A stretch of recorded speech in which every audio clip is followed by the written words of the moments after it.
గారి యొక్క వక్షస్థలం మీద తన్నినటువంటి వాడు పరమశివుడు.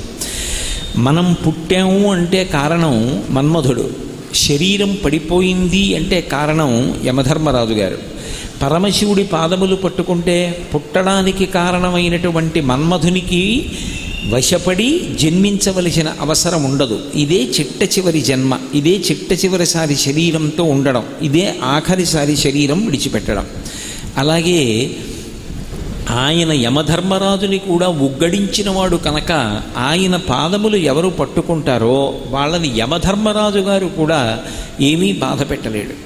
అంటే మళ్ళీ జనన మరణ చక్రము నుంచి విడుదల పొందాలి అంటే పరమశివుడి పాదములు వినా మార్గాంతరము లేదు అని ప్రతిపాదన. అటువంటి పరమశివుడి గురించి చెప్తూ ఆయన తత్వం, ఆయన యొక్క అద్భుతం, ఆయన ఇచ్చేటటువంటి అనుగ్రహం గురించి భాగవతంలో ఒక పద్యంలో చెప్తారు. భూతాత్మ భూతేశ భూతభావన రూప దేవమహాదేవ దేవవంద్య, ఈ లోకములకెల్ల ఈశ్వరుండవు నీవు, బంధమోక్షములకు ప్రభుడ నీవు, ఆర్త శరణ్యుండవగు గురుండవు నిన్ను కోరి భజింతురు కుశలమతులు, సకల సృష్టి స్థితి సంహారకర్తవై బ్రహ్మ విష్ణు శివాంశ వరగుదీవు. ఈ సమస్త సృష్టికి శబ్ద యోనివీవు, పరమ సదసత్వమైన గుహ్యమైన బ్రహ్మంబు నీవు, శబ్ద యోనివీవు శక్తియుతుడవీవు అంటారు.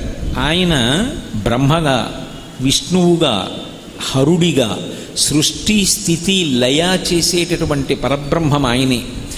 మూడు కాలములుగా, మూడు లోకాలుగా, మూడుగా కనపడేటటువంటివన్నీ కలిపి ఆయనలోంచే వస్తాయి.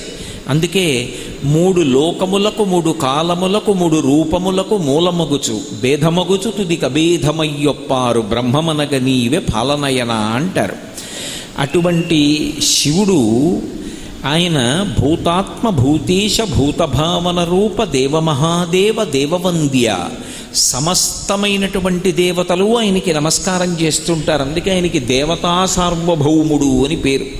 శ్రీశైలే స్వర్ణశృంగే మణిగణరచితే కల్పవృక్షాళిశీతే స్ఫీతే సవర్ణరత్నస్ఫురిత నవగృహే దివ్యపీఠే శుభార్హ్యే ఆసీన సోమచూడ సకరుణనయన సంగనస్మేరవక్త్ర శంభుశ్రీ భ్రామరీశ ప్రకటిత విభవో దేవతా సార్వభౌమ అని.